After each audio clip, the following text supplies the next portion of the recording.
in his line, His Prabhupada gave us that importance of deity worship even as soon as we were ready. It's interesting how that transition was made. But deity worship is important, and Srimad Bhagavatam is important. And it's through the agency of Srimad Bhagavatam that we come to know definitively, appropriately, and positively about Krishna from the 10th canto, and specifically even Krishna's pastimes in Vrindavan. Not that it's not spoken of in other Puranas, but particularly prominent in Srimad Bhagavatam, Bhagavat Purana.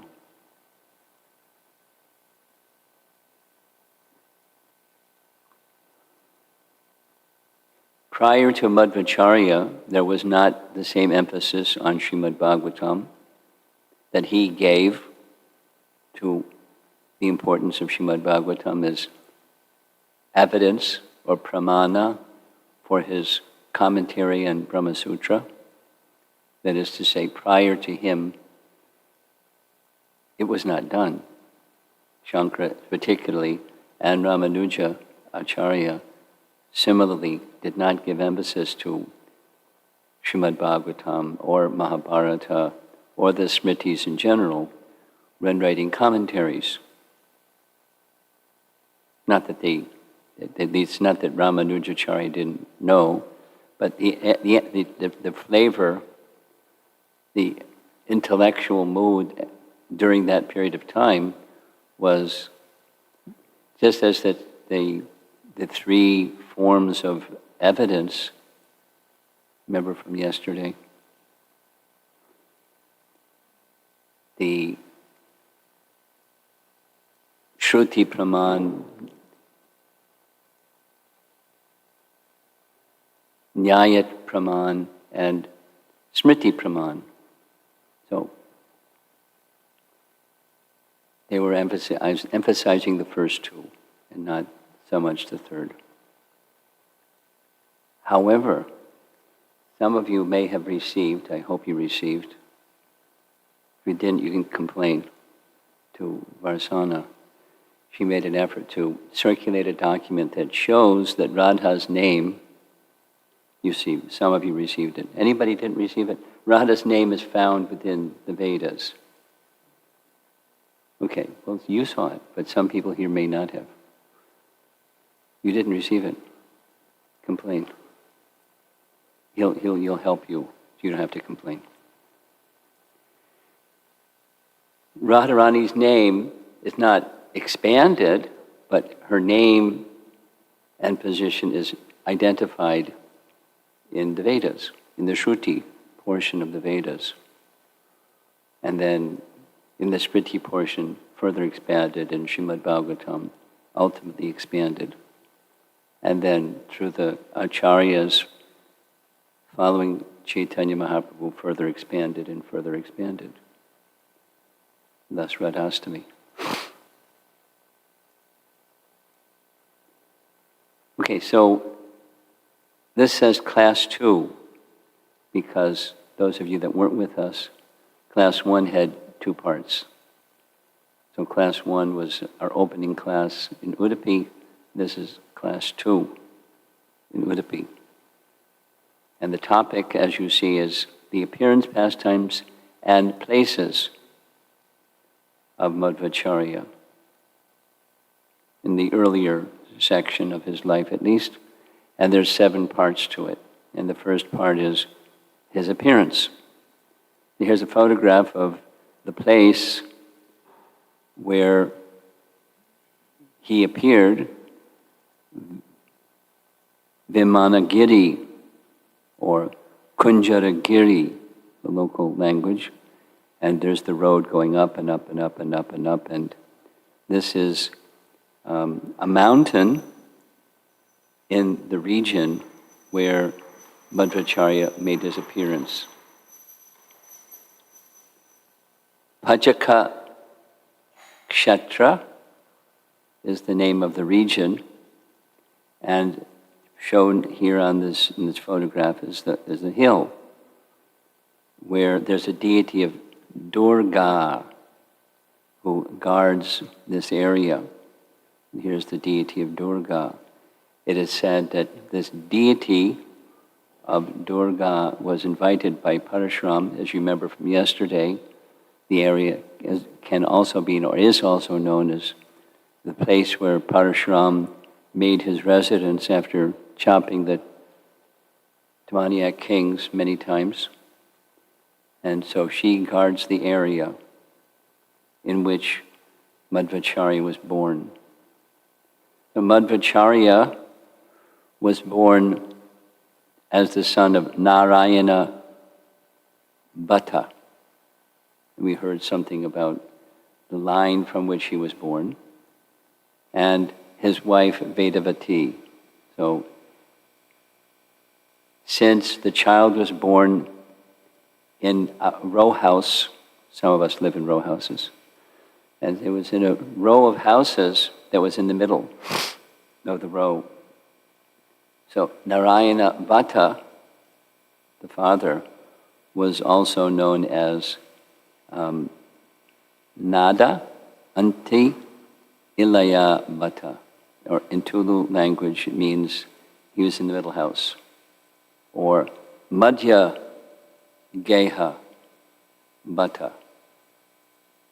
And that's the Madhya Geha, the middle house. And that's how he's addressed in this second book. This is where the references are coming from, the second book by Narayana Panditacharya. And so it's a note here is a Sanskritized form of his Tulu honorific, or that he was born from a middle house. Bhatta means he was from a Brahmana. Although Narayana Bhatta was called Nanda Tilya Bhatta locally, when the biography of Madhva was composed in Sanskrit, after his disappearance, he was called Madhyageha Bhatta. That's the father. Madhyageha Bhatta. And it's not how he's known by locals, but it's in his biography, Sanskrit biography. In South India, many of you know this, respectable persons aren't addressed by their first name, so he was just Bhatta. So Madhyageha Bhatta, very elevated person, very devoted person. He was a devotee and scholar from his early age. And he was always eager to hear the pastimes of incarnations of Vishnu. So that means he liked Srimad Bhagavatam and the Puranas very much. Very interested and inclined and inspired to hear such pastimes. And he, the father, regularly worshipped the local deity, although it was like a significant walk to get from his home. He regularly went to the Ananteshwara deity, which was considered the principal deity in the area, as we heard yesterday.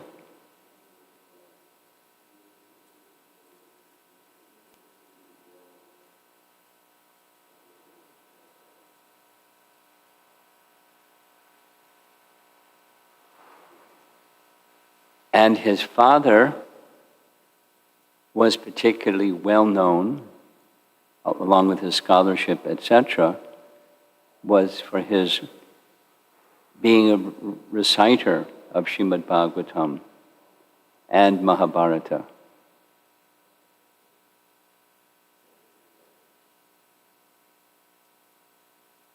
Let's see what happens.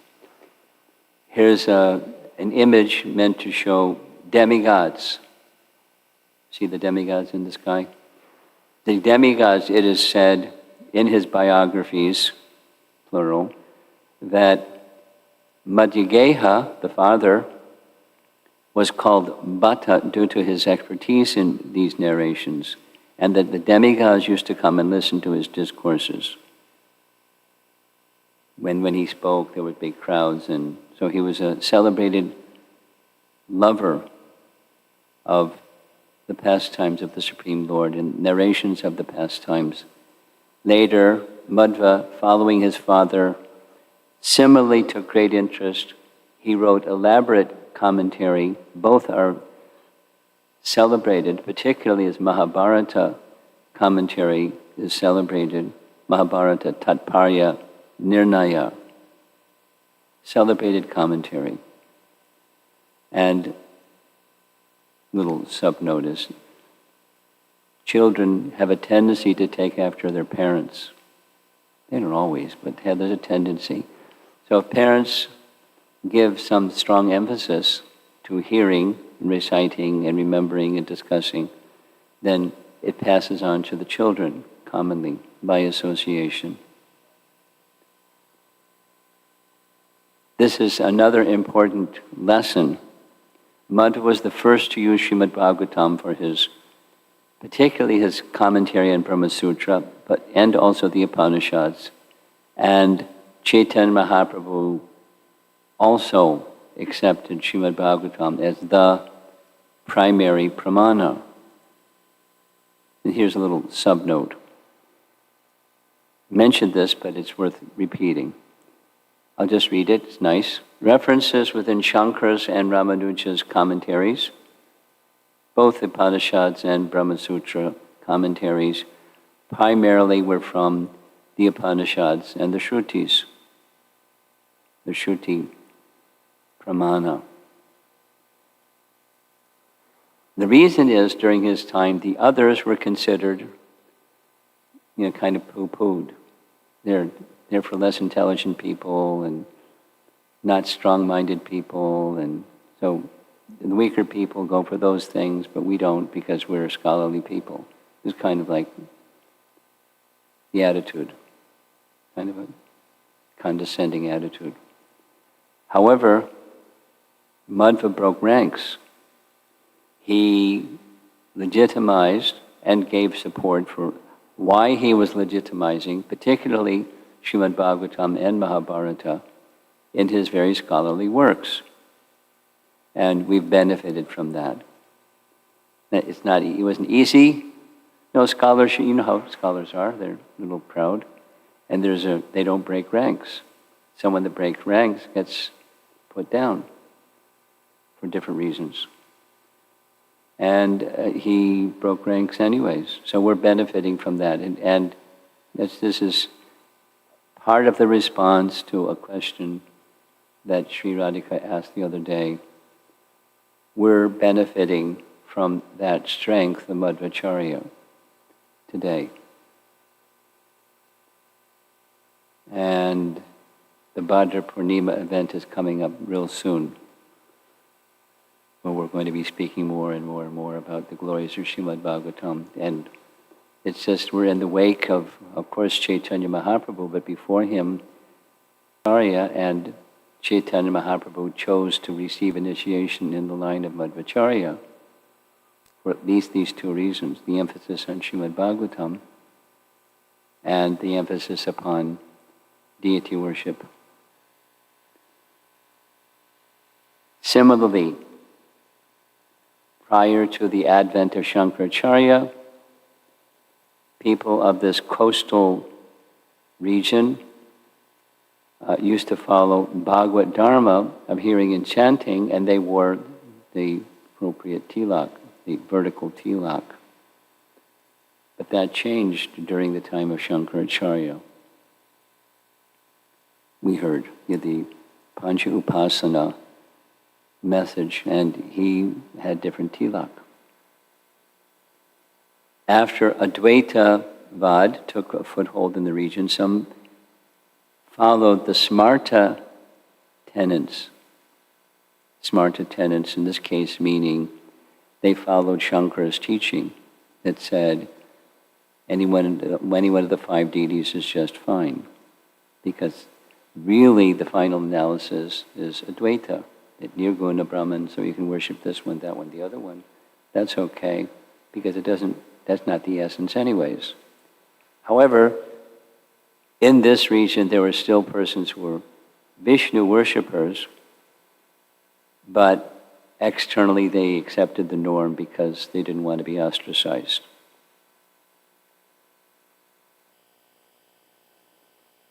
In his home, there was a family deity, Ananta Padmanabha.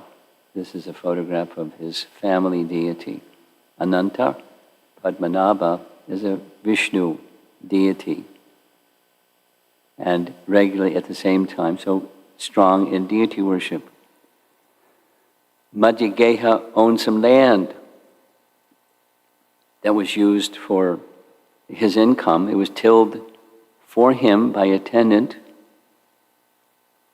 And Madhvacarya, his father, had some bulls and some cows and enough to live on as a respectable villager. Although he was a Brahmana, he had these other means for his income.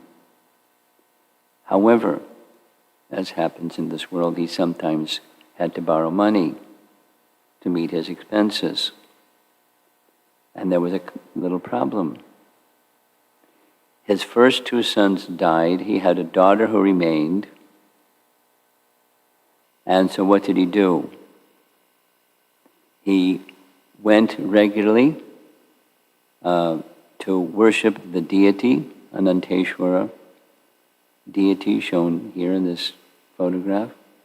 And he felt life was incomplete. Now, he wasn't just a materialist. He had an idea, that he would have a qualified son. He's a Brahmana wishing to have a qualified son. So what did he do as a Brahmana wishing to have a qualified son? He walked from his area a few hours each direction to worship this Ananteshwara deity, pictured here. And he prayed to the deity for the blessings of a son. But it wasn't a material, it was a spiritual aspiration from his side at least. And day after day, for 12 years, day after day, for 12 years, he made this journey of praying for a son with divine qualities. So there's another lesson. The way that Prabhupada expressed it is one should not beget a child like cats and dogs, or saying it in the positive way. If one is a parent and wants qualified children, then qualify yourself to have qualified children.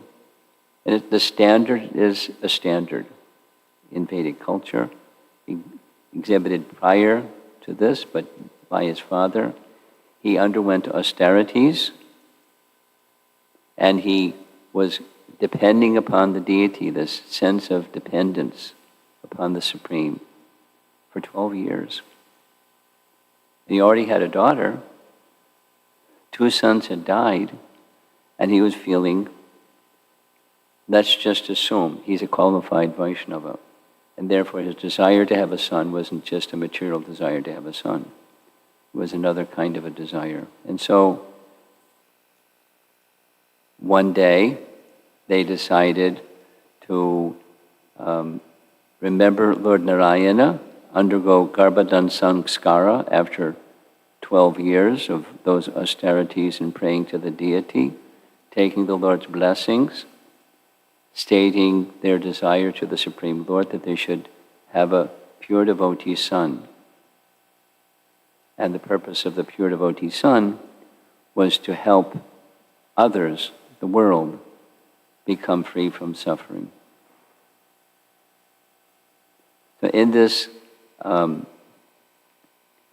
book, Madhvacarya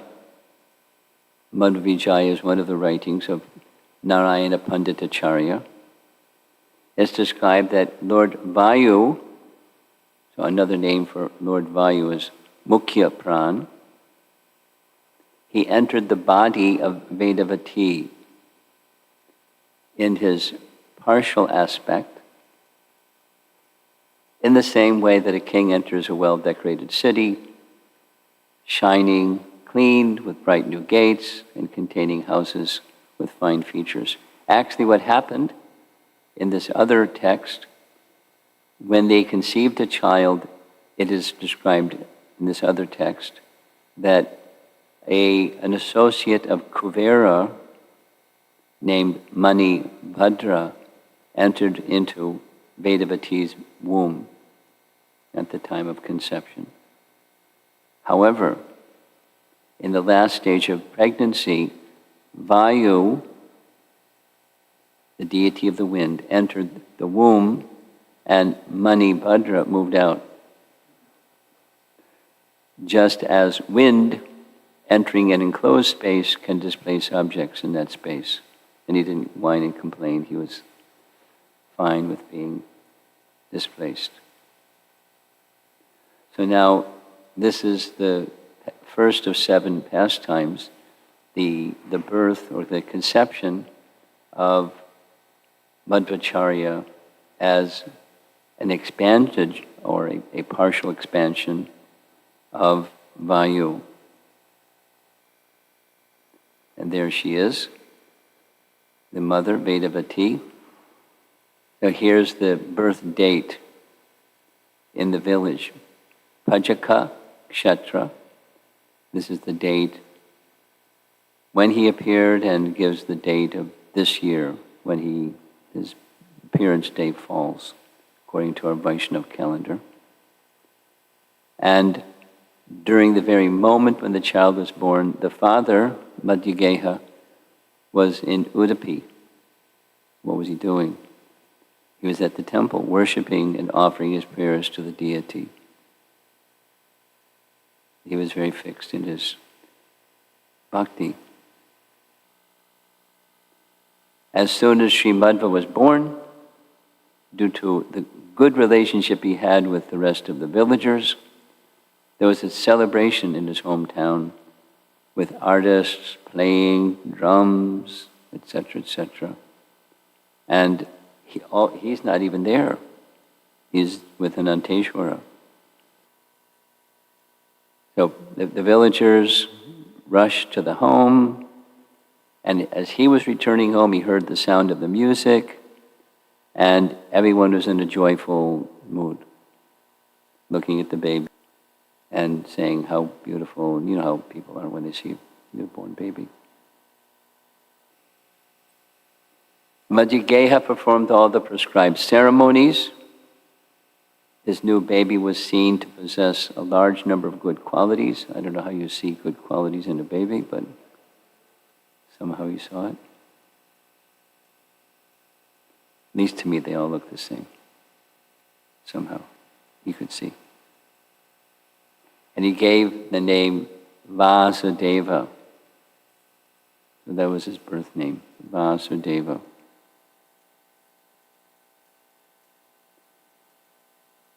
And this biography says the Devatas in heaven thought this was very good because he was Mukhya Pran, or Asudeva,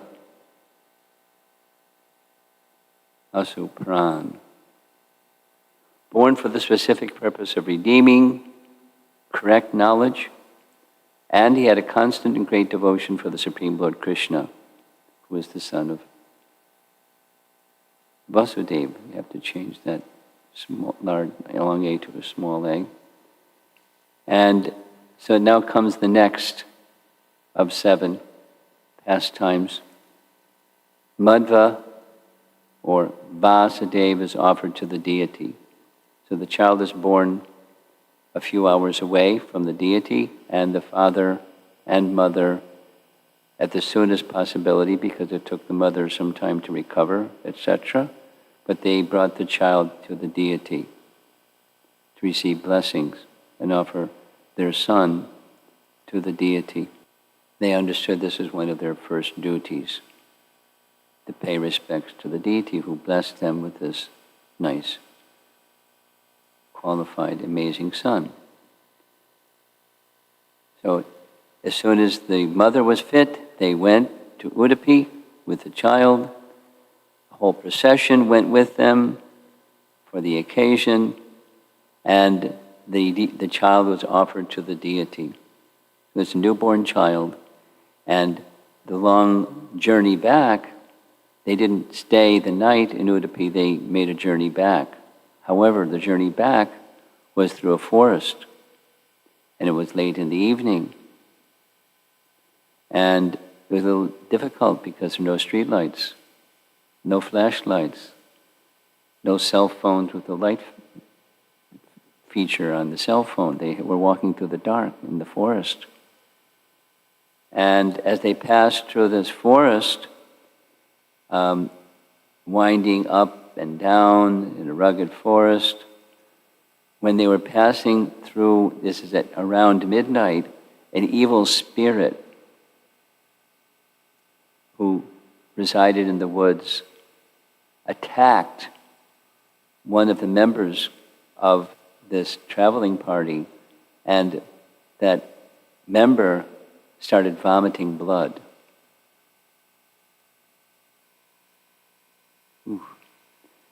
Someone said, "It's wonderful that this fiend has not tormented the child." And then the spirit, ghost or whatever, entered the body of the person who had vomited the blood and then spoke. "I am capable of killing all those who come here at the time of our sport," which was midnight. "But all of you have been protected by the Lord of the world, Vishnu.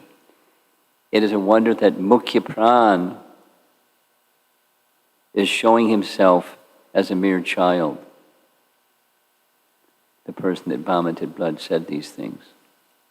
Or the spook, the spirit, the fiend, the specter spoke through the body of the one that vomited blood. And everyone was really afraid.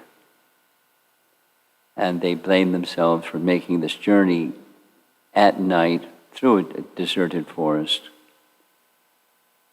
And the commentary, this biography, says that the demon apparently was afraid of the child Vasudeva,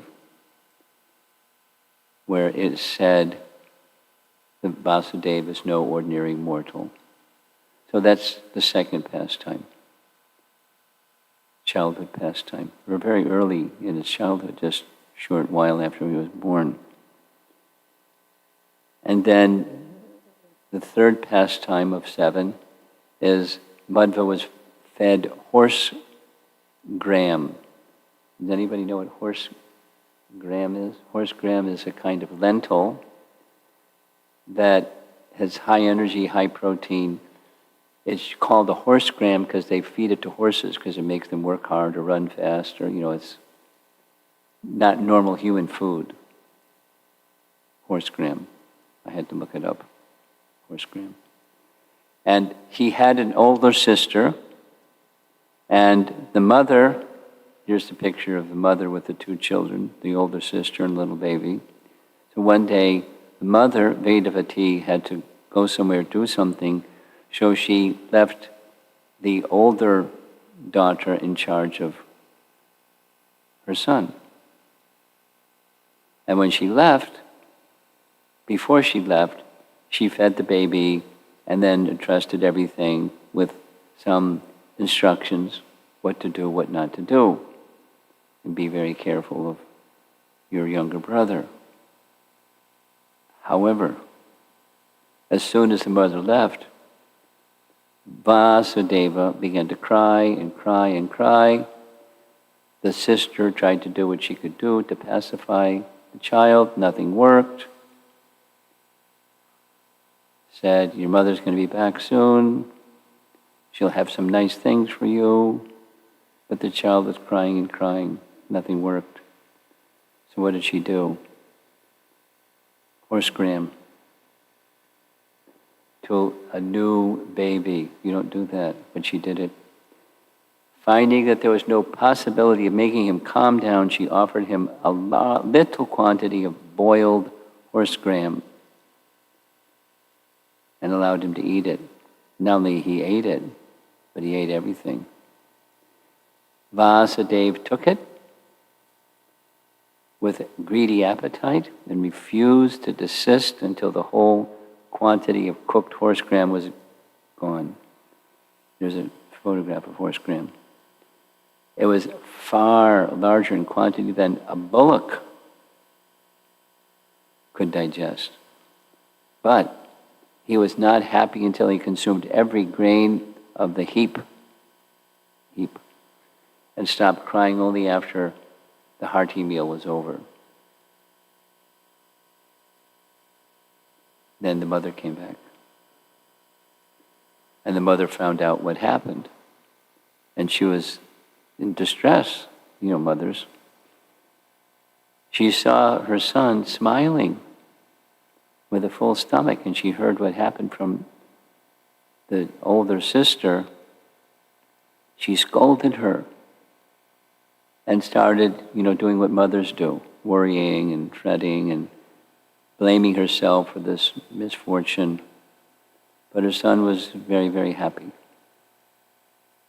as if nothing happened.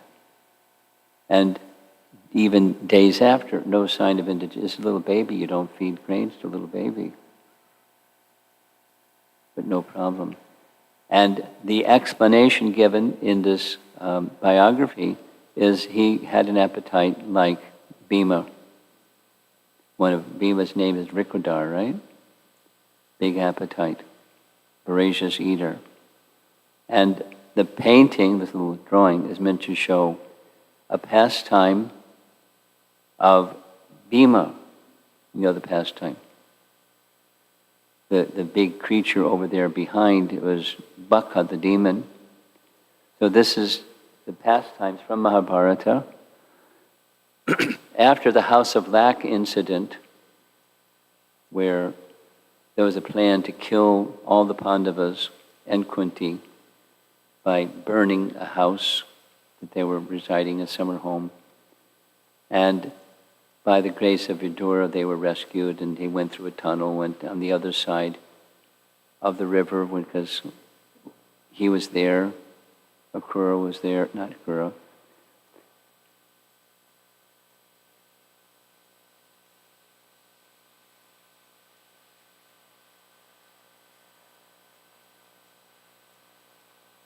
Vidura was there to take them on a boat, and when they on the other side of the river, they traveled, and Bhima carried them all because it was the dead of night, and then they made a decision.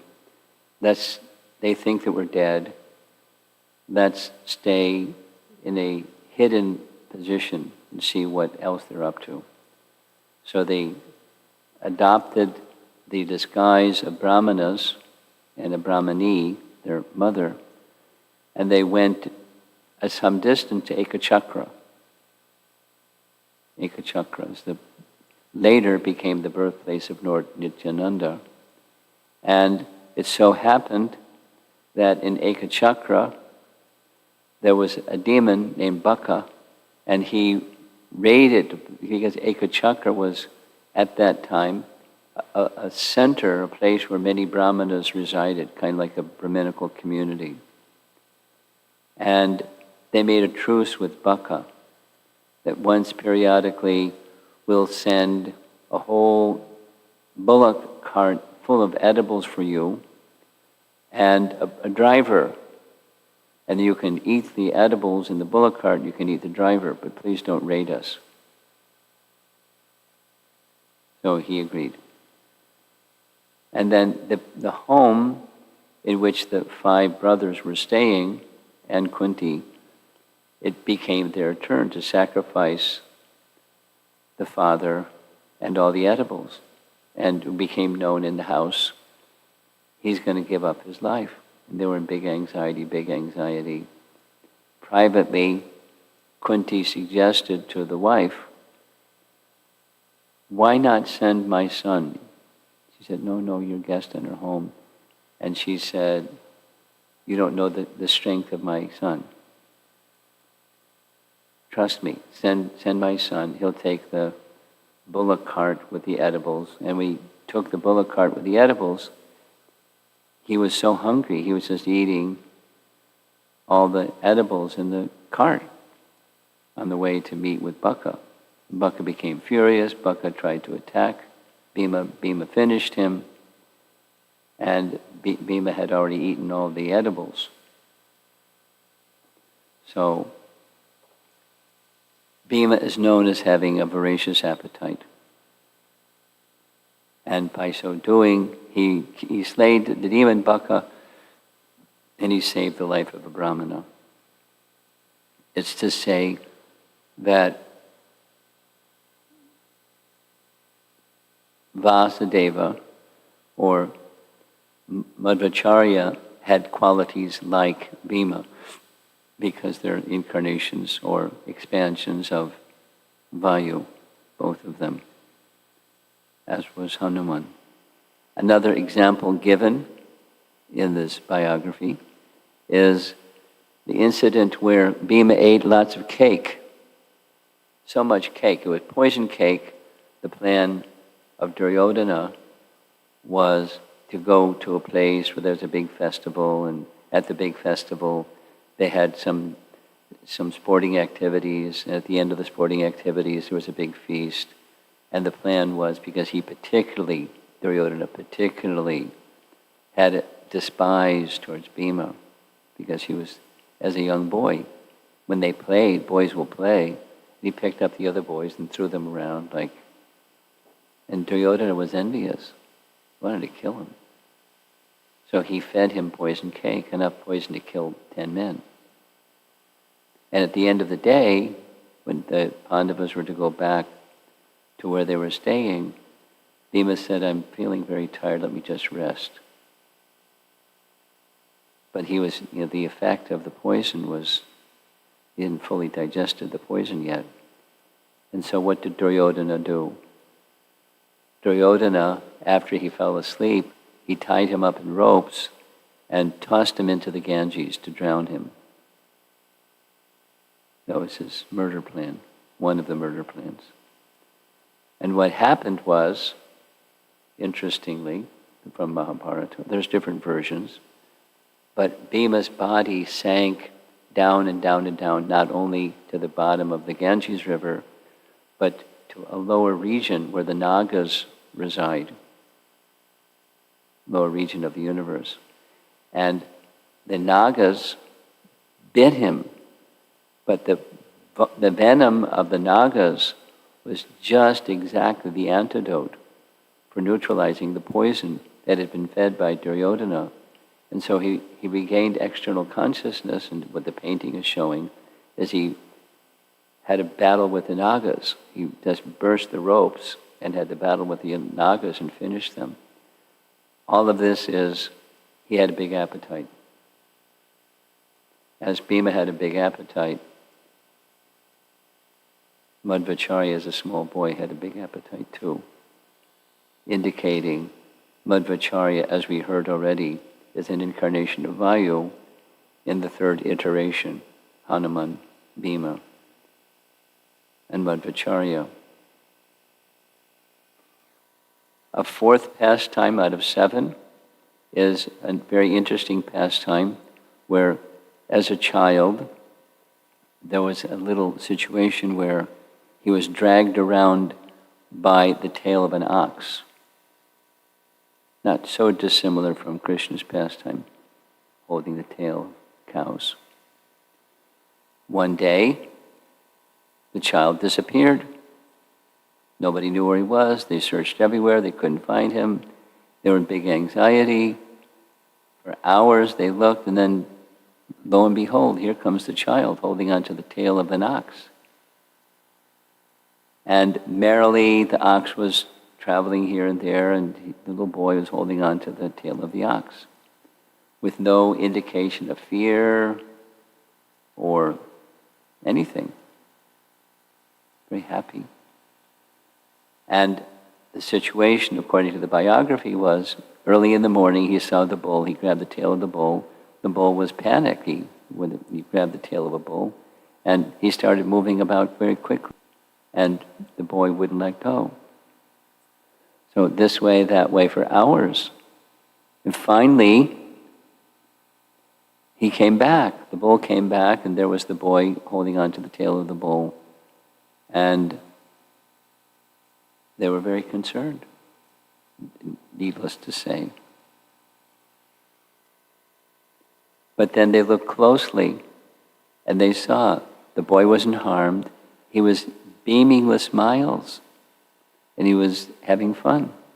Like Krishna and Balaram were having fun pulling the tails of the cows and running here and there. So they treated him just like a little dependent child. Another pastime. Eventually, he's still very young. He's moving about on his hands and knees.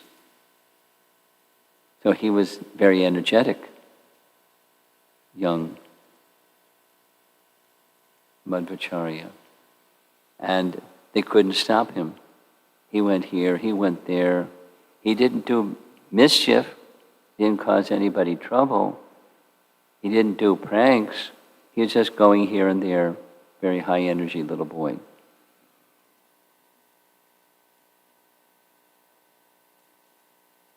What was that all about?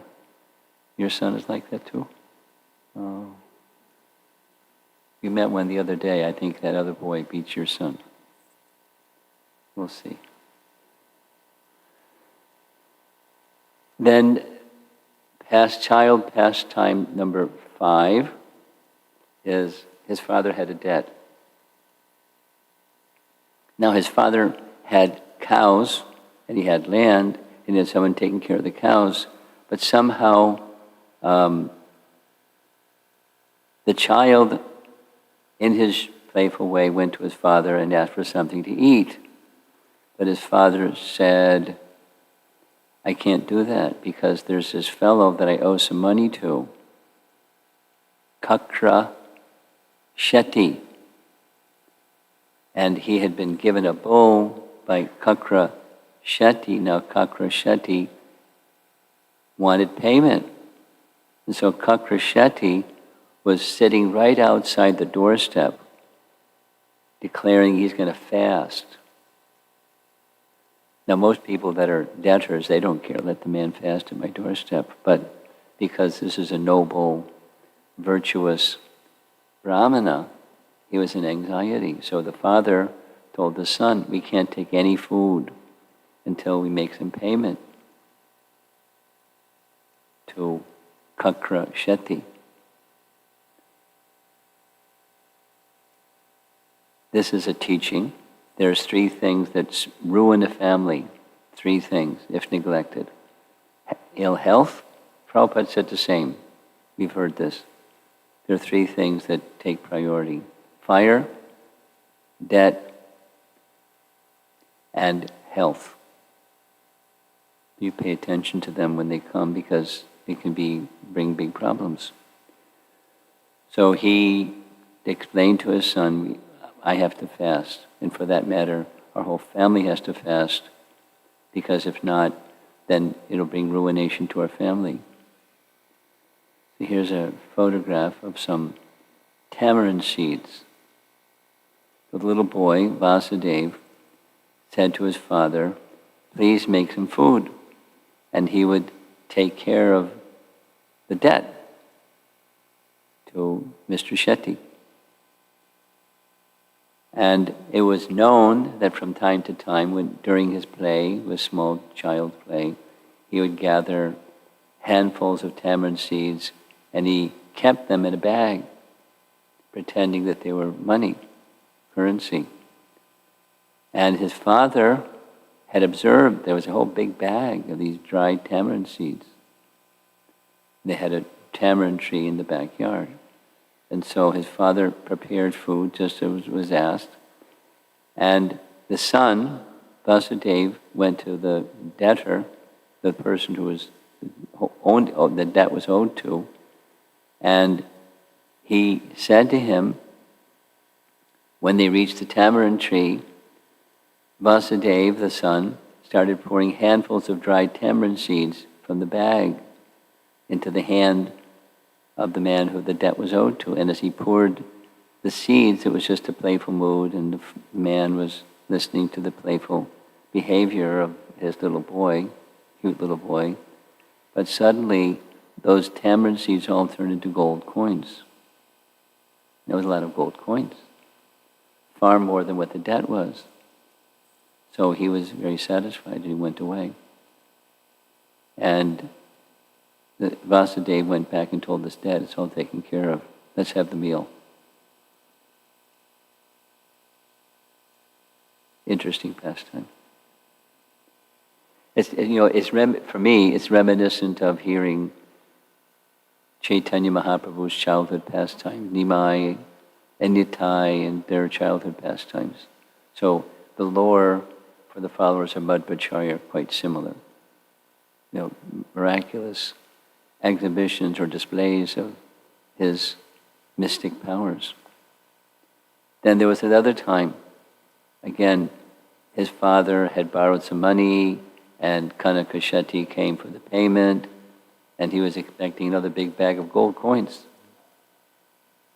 But that's not what happened. Instead, the son completely changed the man's heart and gave him a more precious gift, that is bhakti. And he went away satisfied. There are no details on this particular event. Then there's two pastimes with trees. One is a pastime where the son planted a banyan tree upside down. Have you heard this one before? Premananda, have you heard this one before? Upside down banyan tree.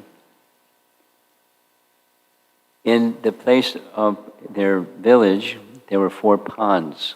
It had said these 4 ponds were created by Parshuram, and Madhvacharya used to visit these 4 ponds every day and take bath. Here's a photograph of these 4 ponds. Danu's Tirtha, I remember visiting these places when we went to Udupi, at least hearing of them. Danu's Tirtha, Gada Tirtha, Bana Tirtha, and Parusu. I think that's after Parshuram, Tirtha. So there's what they look like, of photographs of them. And this Danu's Tirtha is 2 kilometers from Madhva's home. It's on top of a hill.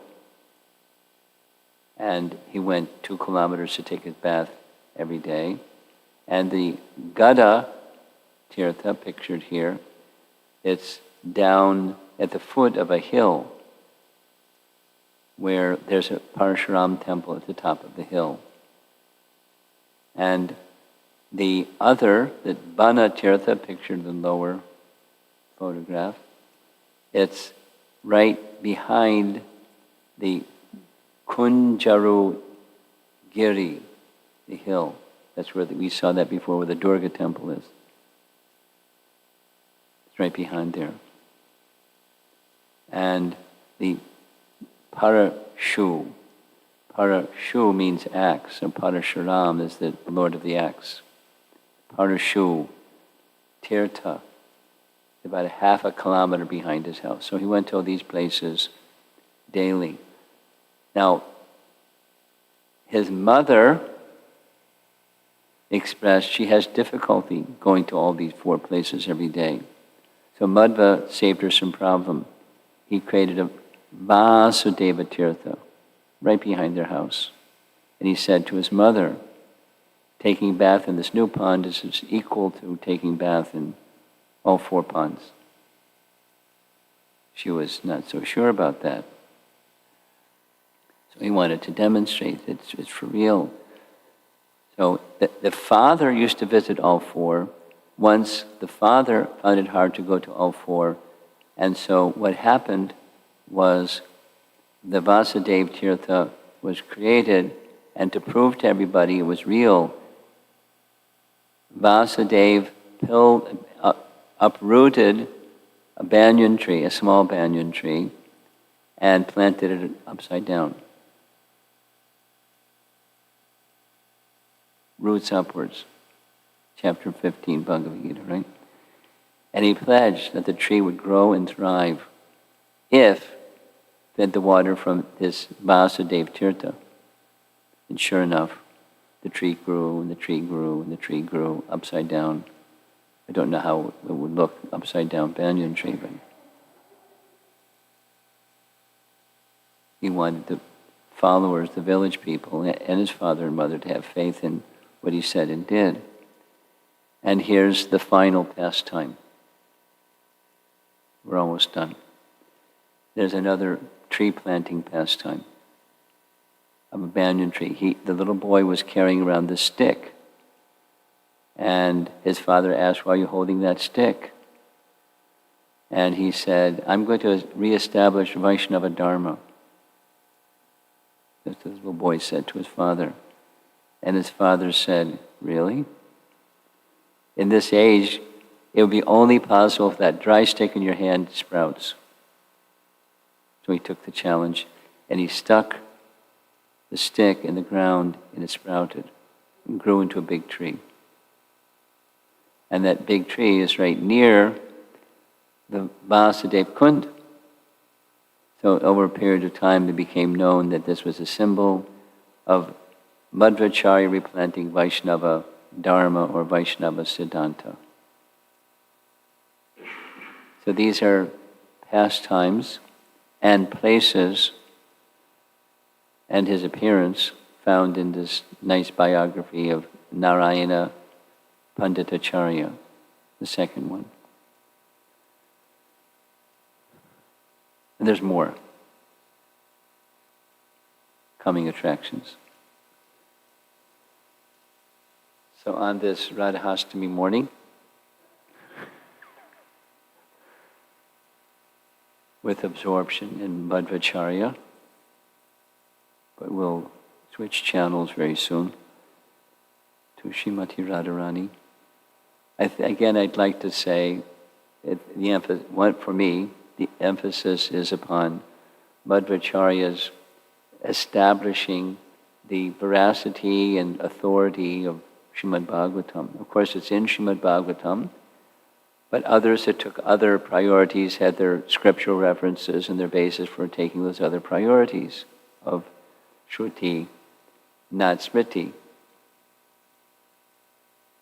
or Shruti and Brahma Sutra or Vedanta Sutra, as that's authoritative. But he broke ranks, and Chaitanya Mahaprabhu similarly developed that further, and his followers developed it further, and here we are, honoring Srimati Radharani on Radhastami.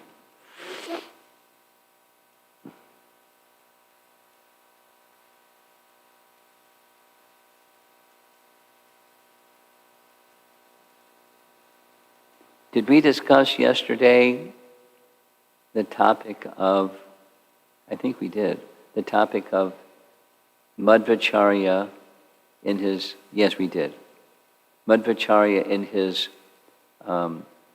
different tattvas. The one supreme tattva is the personality of Godhead, Narayana, and he's the only independent. And all other entities are dependent, including Lakshmi.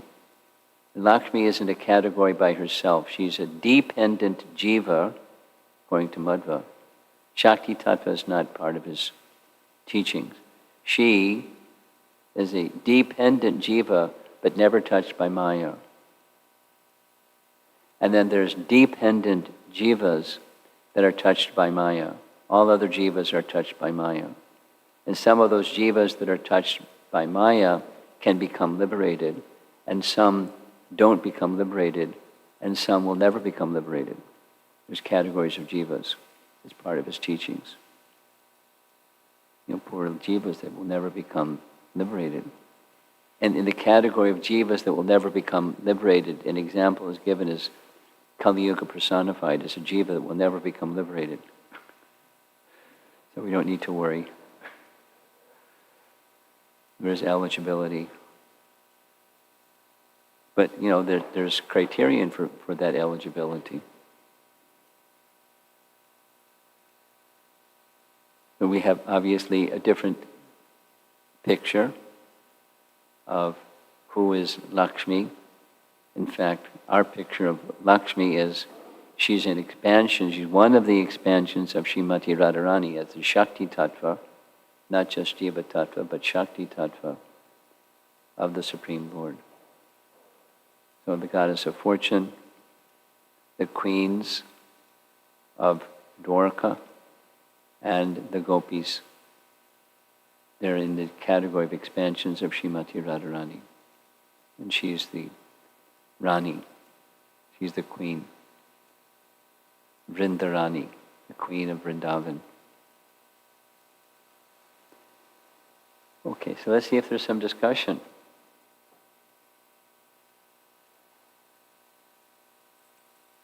You have something?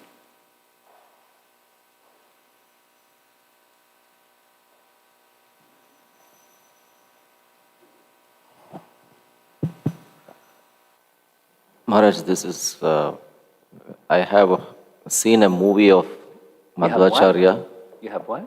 I've seen a movie which has been screened in Kannada, the whole pastime of Madhvacarya, but I don't see these pastimes there. Honestly, this is really new. Well, it's not from me, it's from his followers, these two principal acharyas that were directly in his association. That's where this comes from. This is beautiful. I had a couple questions. One is his father, the parents prayed for 12 years. 12 years. So I was just wondering, when I want to pray, I'll just pray 1 or 2 times and then I'll say, nothing happened to me. So, and then the parents prayed for 12 years constantly. So, wow, that makes sense for me. It's not that if you just pray something, Krishna will give you as soon as possible. It's not possible. So it's Krishna's desire. If he wants to give, he will give, but our endeavor, our prayer has to be there. That's what I understand. Maybe you can throw some light. It's not only they prayed, but it doesn't specify, at least I'm unaware of what austerities were specified that they did, but the purpose behind those austerities, whatever they did, was purposeful. And the purpose wasn't, we want to be parents. The purpose was, we want to serve the Supreme Lord in this way.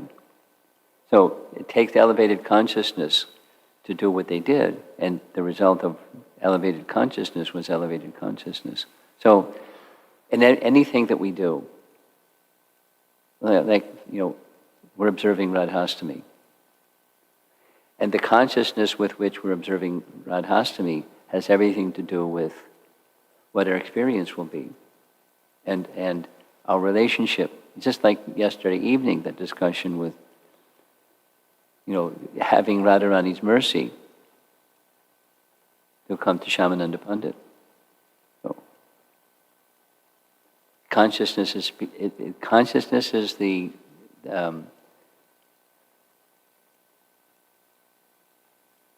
we can give it to him because he's got to go back on the altar. He can take the next question because he can give it back to him. But it's there's 2 references, but here's one of them.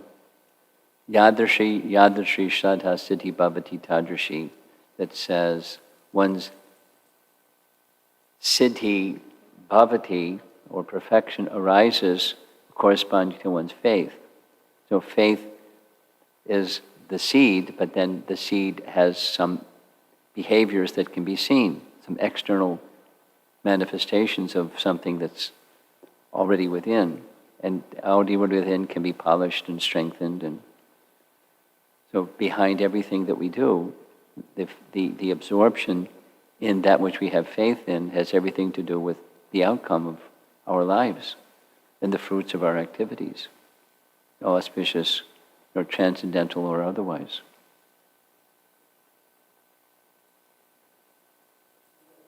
Yes. Yesterday, I just hear it is remembering the yesterday's class. Yesterday, you were mentioning that Radharani taught a sloka or prayers to Gopakumara, particular prayer.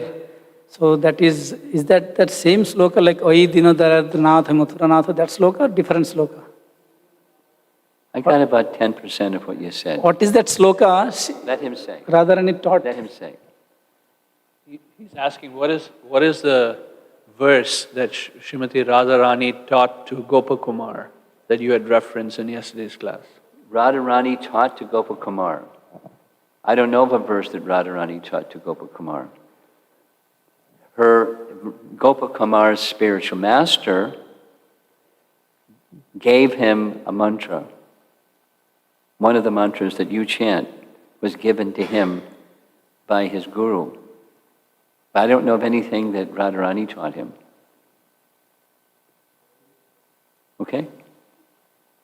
Maybe I didn't speak clearly. Maybe you didn't hear clearly. There's some gap between that message transmission. It's his spiritual master. Gave him mantra. Is that okay? Not okay. What is the mantra? It's Gopal mantra. One of your mantras. Mantra number 6 of your mantras. Gayatri mantra number 6. Gopal mantra. Is that okay? You got a puzzled look in your forehead. Okay, go ahead. I was wondering about Vayu. Vayu. Is he a pure devotee of Krishna? Is he a pure devotee of Krishna, you want to know? Well, it depends if you're a Madhva or not, the answer to your question. According to the Madhvas, he's Jivotama. We heard that yesterday. Jiva Uttama, amongst Jivas. So there's the Lakshmi, we discussed this yesterday. She's never touched by Maya. And of those Jivas that are touched by Maya, he's Jivotama. Pure devotee, he's a demigod, so how you can be a pure devotee and take the post of a demigod? But so he's touched by Maya, but he's the topmost of those touched by Maya, according to the Madhvas. But Madhva was pure devotee. Madhva what? Madhva was pure devotee, right? He's a manifestation of that Vayu. Or an expansion of Vayu became Madhvacarya. It's another way of saying it. An angsa of Vayu became. Jivana Jivan has got his hand up, like anything. Something. Two questions, Maharaj. One is his question is, what is the verse that Srimati Radharani gave to Shyamananda Pandit? Oh, to Shyamananda Pandit. Oh. I don't know if Radharani gave a verse. She gave a name. No. When she gave a name, did she give a mantra? Is that your question? It's a secret mantra. If she gave a mantra, I don't know anything in the past time that said she also gave him mantra. She gave him name, she gave him tilak, and she gave him a deity. Now, deities are worshipped through mantra, but did she give him mantra on top of the mantra that he already had received in his earthly pastimes? I don't recall any description that she, Radha, also gave mantra. You look sad. If there was such a mantra, I don't know anything about it. It was a secret mantra, if she did. But I don't recall saying, here, reading, she gave mantra. You want to say something more? Yeah, but my point is, Radharani was chanting that prayer to Krishna. What is there? That Mahaprabhu took it very seriously and he was continuously chanting that mantra, that prayer, Ai Dinadara, Dayardanath, Mathuranath, that sloka. What is that?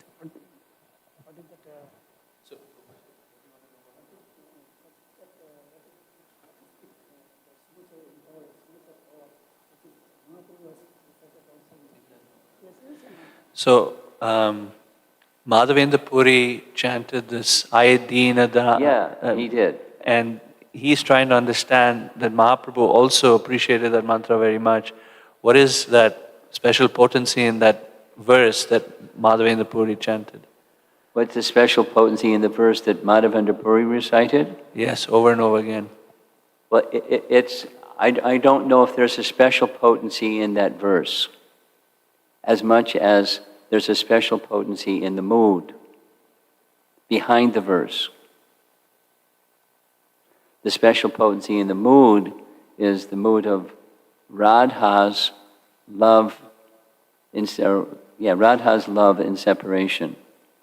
Feelings of separation. It's the mood behind the verse, not the verse per se. As far as I understand. In other words, it's not that he, Madhavendra Puri, received a mantra from someone, from a guru. And that mantra he recited again and again because it was a mantra he received from his guru. That's not my understanding of what happened. It's just a mood. He is an acharya, and in his acharya capacity, he took shelter of a mood and composed a verse that he recited again and again that connected him to the mood of Radharani in feelings of love and separation from Krishna. So he cultivated that again and again and again, and that's what he passed on to Ishwara Puri, who passed it on to Mahaprabhu. But Mahaprabhu already had it because he's Mahaprabhu. Okay, next. Shri Radhika took your comment seriously. I thought you were channel her. She sent a text message. Yeah, she's channeling through me, Maharaj. Okay. She's wanting to get a visual depiction of how our disciplic succession branches off from the Madhva Sampradaya. So she's asking,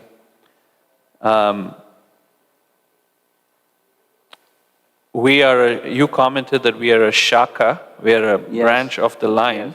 Yes. And the shaka has the qualities of the trunk, but Yes. some distinct characteristics too. Yes. So at what point does our branch off from the Madhva line? Is it that a Gaudiya Sampradaya runs concurrent until the point of Ishwara Puri, probably she means Madhvendra Puri, and branches off then with his worship of Radha and Krishna and the mood of the gopis, separation from Krishna? If I've understood the question correctly, Madhavendra Puri is the instigator or the starting point of the branch. And then the branch further developed and the branch further developed. Further developed with Ishwara Puri and further developed with Mahaprabhu. And then it became branches of that branch. So if I've understood her question correctly, the starting point of the branch is Madhavendra Puri.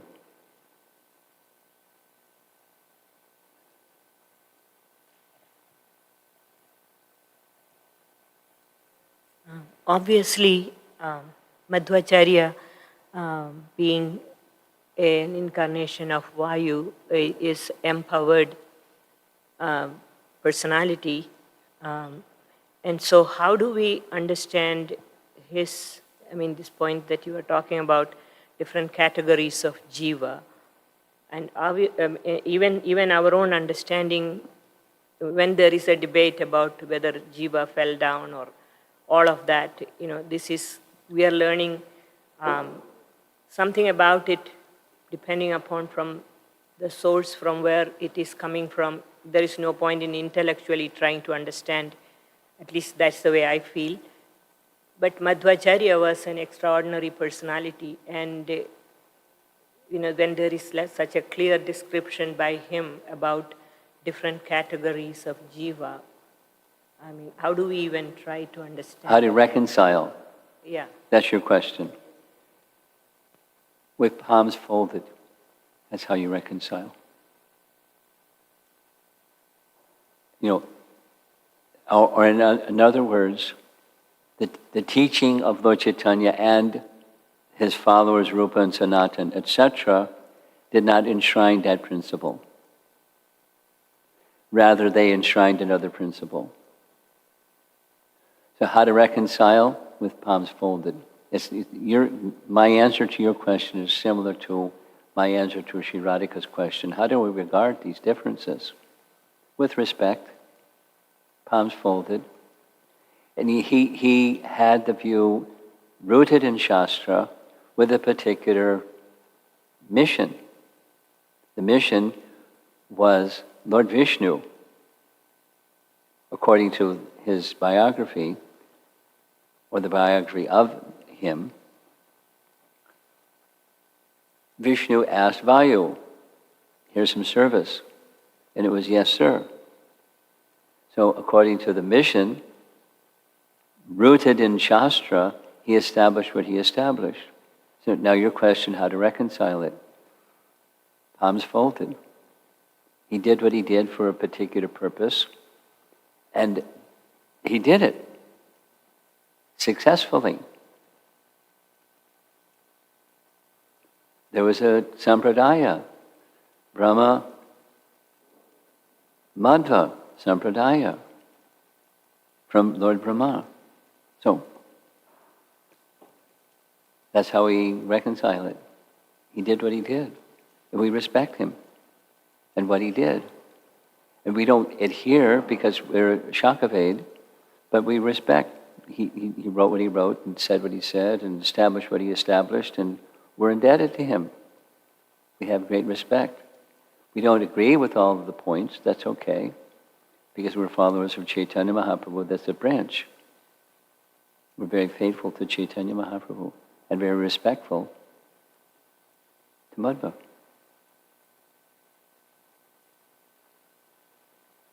I'm sure this is going to come up like multiple times when you finally make it to Udupi, because there are going to be different types of people in that audience, not just persons like you that have been around for how many years?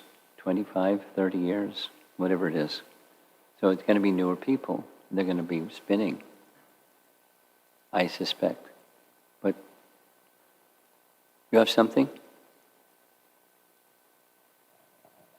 Shamakund Prabhu sent a note that the link... Who sent the note? Shamakund Prabhu. Sham? Okay. That the link between Gaudiya Vaishnavism and to Madhvacharya's line was Lakshmipati Tirtha. Lakshmipati Tirtha. What about him? He is the link before even Madhavendra Puri. Before even Madhavendra Puri. Yeah. Lakshmipati Tirtha started something. Yes. He is the link. Let's not discuss it right now, but he can send me a text. My understanding is from Chaitanya Charitamrita. Yes, there was but the mood was developed by Madhavendra Puri. That's what Chaitanya Charitamrita says. That's my understanding of what Chaitanya Charitamrita says. You want to add to this? No, question. Another, different. My question. Yeah, go ahead. So thinking about our disciplic succession again, Maharaj, we see in Madhvacharya's teachings there's certainly distinctions from what we've heard and appreciate very much in the Gauriya line. And then going back a little further, we say we are Brahma Madhva Gauriya Sampradaya. Yes. When we look at Lord Brahma's teachings that we are exposed to in the Srimad Bhagavatam and other related scriptures, Brahma Samhita, Yes. we accept it wholeheartedly. Yes. It's 100% aligned with Yes. Lord Brahma. Yes. It seems like. Yes. And then Madhvacharya is, in Chaitanya Mahaprabhu, is it bringing it back to the original? I'm trying to understand. It's not exactly like that. There's details, not exactly like that. There's details within Mahaprabhu's teachings that are not exactly from Srimad Bhagavatam, Brahma speaking, and so on and so on. There's diversity within Chaitanya Mahaprabhu's teachings. For example, prominent is the most exalted of all the worship of Krishna is the worship of the gopis for Krishna.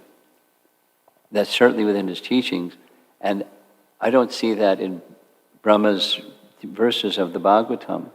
I thought it is there, Maharaj, in chapter 14, canto 10. Towards the end, he glorifies the gopis. Yes, it's there in the Bhagavatam, but it's not with the same focus that Chaitanya Mahaprabhu presented. So he's highlighting something doesn't get the same highlight. You know, it's there in the beginning parts, in the first canto, in Kunti's and grandfather Bhishma's and so on. It's there, but it's not magnified, just like Radharani's name is there in the Upanishads. It's just not magnified. So it's a contribution of Brahma Madhvacarya. It's not just he brought it back. He is emphasizing certain things and highlighting certain things. The basis of Mahaprabhu making that emphasis is rooted in the Bhagavatam. There's scriptural authority for that emphasis. But it's not just alignment with. It's not. That's an over. Yes, but that's an oversimplification. Madhva went over there and he just brought it back. It's not. That's an oversimplification of the progression. You have something? Hare Krishna Maharaj, I have some curious question. So Madhvacharya's father was doing a lot of austerities to beget his son. Yes. Okay? So, but I mean, from my understanding, I mean, Bhakti Siddhanta or Prabhupada, I mean, they were more interested in making other disciples than children. So, I mean, like, which is the right thing? I mean, like, or both are the right approaches, or like getting children or disciples?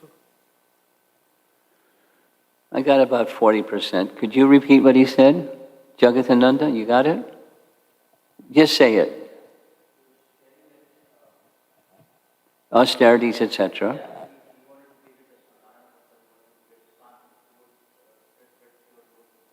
Yeah. Bhakti Siddhanta. Yeah.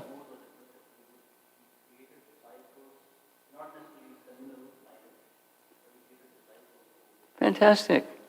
Is there diversity in the spiritual realm? Fantastic. It's got to be one thing and one thing only. It can't have diversity in the spiritual realm. There's diversity. No problem. It's wonderful.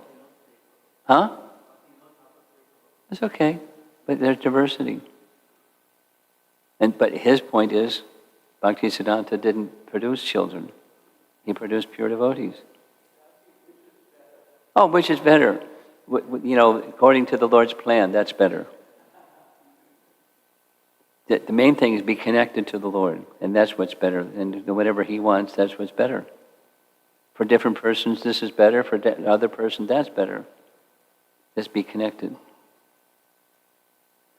Let's end. It's time to end. Srila Prabhupada ki.